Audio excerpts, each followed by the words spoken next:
Hi everyone, it's Sunny. The last episode of Demon Slayer Season 4, the Hashira training arc, has finally come out and it was so amazing. I watched episode 8 first thing this morning and it kind of felt like a fever dream. I was so mind blown, super hyped. Now that I am a bit more coherent, I just want to gush about it. For reference, I've been watching the anime for a long time and have read the manga as well. There won't be any spoilers for the manga in this video. It'll mainly just be talking about my impressions of this episode and season 4 in general. So starting off from where the last episode ended, we see Tanjiro complete his training and Muzan is pulling up to the Ubuyashiki residence. The Muzan entrance was crazy. The slow-mo, all of the different camera angle shots, and the mist or smoke surrounding him.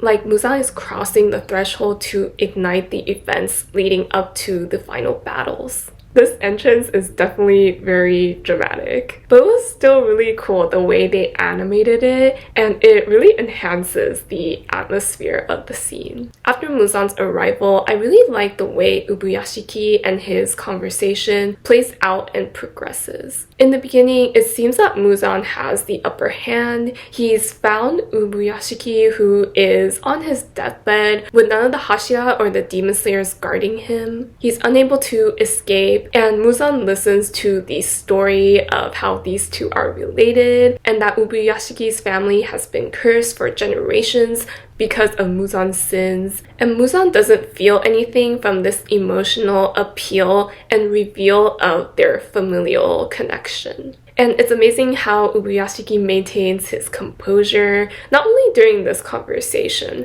but throughout his whole life. There's some extra snippets for the manga that kind of touch upon his background and his childhood, and it's such a sad story. Having seen his family members die, the Demon Slayer Corps members that he leads dies, having this heavy burden with so many lives on his hands. It's amazing that he can still be such a good leader, be so calculating and prepared, while also reaching out to others with so much empathy and compassion, to the point where all the Hashira are ready to lay their lives down on the line for him. And in this conversation with Muzan, I like how he maintains that he sees himself as a cog in the machine. He was a good leader, but the Demon Slayer Corps won't fall even if its leader falls. And this idea that the human will live on and continue to fight against Muzan. And we see that Ubuyashiki is also not as gentle as he first appears to be.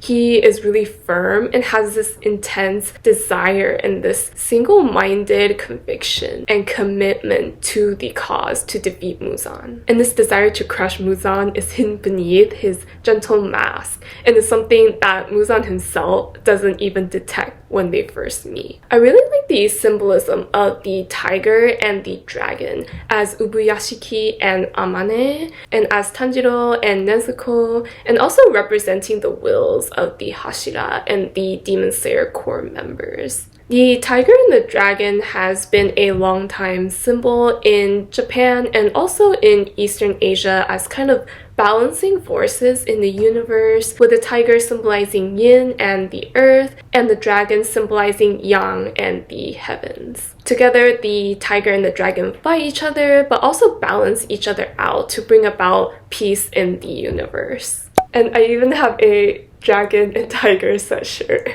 I also love that Amane, Ubuyashiki's wife, was acknowledged in some way during this scene. We've seen her throughout the story taking on duties for the Demon Slayer Corps, sometimes in place of her husband, and I think that she's just so admirable. Her loyalty for her husband, the Demon Slayer cause, staying in the confrontation against Muzan when she didn't have to, in order to ensure that Muzan's guard would be lowered. And of course, their children as well. Both the ones that stayed with their parents and the ones that didn't had a duty and played a role. The ball scene of the two daughters who stayed was animated so well. Their reveal in the scene in the manga was very brief, but Ufotable used them in the scene to kind of enhance the mysterious atmosphere. Like through Muzan's eyes, he catches sight of these two, and it seems very peaceful. They're kids playing with the ball, but it's very eerie, and at the same time, it's very unsettling, and Muzan starts to get this feeling like, huh? Something's not right. And the innocent girls caught up in this is kind of reminiscent of all the innocent victims of Muzan and the demons. The scene seems peaceful, but the girls have a very strong will and are willing to fight or sacrifice themselves for the cause that they believe in. And then the explosion. Oh my gosh, that was animated so beautifully. I wondered how they were going to do it. I really love the slow-mo and how you can see everything from the explosives coming up through the floor, the little spears, the snow melting from the heat of the explosion, different camera shots of the explosion from the top of the residence. Like the flames look like actual fire and flames unfurling. It kind of brought me back to the explosion in the Yoshiwara arc, but this was even more detailed and deliberate. And the different cuts to the Hashira's reactions during this time was also done really well. It really intensified the panic and the emotional weight of the scene. And side note, Tanjiro running with Gyu was really cute. They're basically siblings by now. And the emotions of the conversation, or like the power dynamic, has shifted following Ubuyashiki's monologue, the two daughters playing with the ball, and the explosion. We see the viper crawling on his bed, symbolizing Ubuyashiki's calculating side, his hatred towards Muzan that he kept hidden in order to strike out at him. And I love that Ubuyashiki and his family at the end went out on their own terms. And Muzan loses his composure and curses him. And to the audience, it kind of shows that Muzan didn't actually have the upper hand in the first place. Also, during the scene with Muzan's realization after getting blown up by the explosion, his body burning and the skeleton regeneration animation, that was amazing. I thought I was watching Attack on Titan for a second. And of course, Tamayo's entrance was super cool. I really love this vindictive side of her, and I can't wait to see more of her as well as Kocho and Kano's fights later on. They definitely give off a similar energy. And when Tamayo calls out for Himejima, the way everything in the scene kind of stops, Himejima's entrance was so epic. The animation and sound direction was done so well to a point where you feel the weight of this weapon that he swings around. It drags him, but he's also strong enough to manage it, and it makes Himejima seem so strong. Everything is so heavy, and the power and the weight is so befitting of the Stone Hashira as the strongest person in the Demon Slayer Corps. And him using his weapons like nunchucks and swinging it at Muzan's head like it was a demolition wrecking ball was crazy. Sugita's voice acting was really great here when he was like, "It's Muzan!" and everyone jumps him on sight. Tanjiro's VA's voice acting is also amazing. His screaming always really hits. And in the scene when all the Hashira are jumping on Muzan, the zoom-in cut of Muzan's smile and everyone falling into the Infinity Castle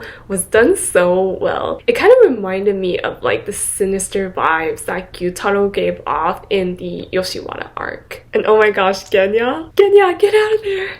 Genya! And Inosuke is so cute.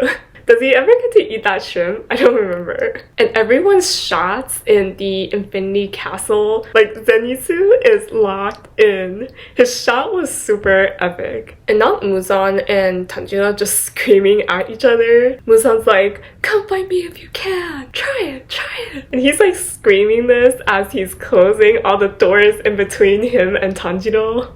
Well, I guess technically Nakime is doing that. But yeah, the Infinity Castle is seriously so cool. The fights are going to be so amazing and I can't wait to see. Especially like the pond, like the Lotus Pond area. They really ended this season in the perfect place. Like, I don't like it as a viewer because I have to wait, but like this really is the place to end it to get the audience hyped. Oh, and the little Taisho secret at the end. Oh my gosh. I was like, they're gonna do this right now! But the scene of Rengoku and Kanoji eating sweet potatoes was so cute. I'm really glad to see Rengoku's brother in the scene too. Like, even though he's not in the Demon Slayer Corps, he still had a big part to play in his brother's life. And Rengoku's voice coming out in like the dark backstage hall was like watching a horror thriller film, but it was kind of cool the way they did that, like breaking down the fourth wall for these like Taisho secret scenes. So yeah, I feel like I kind of just like summarized the whole episode,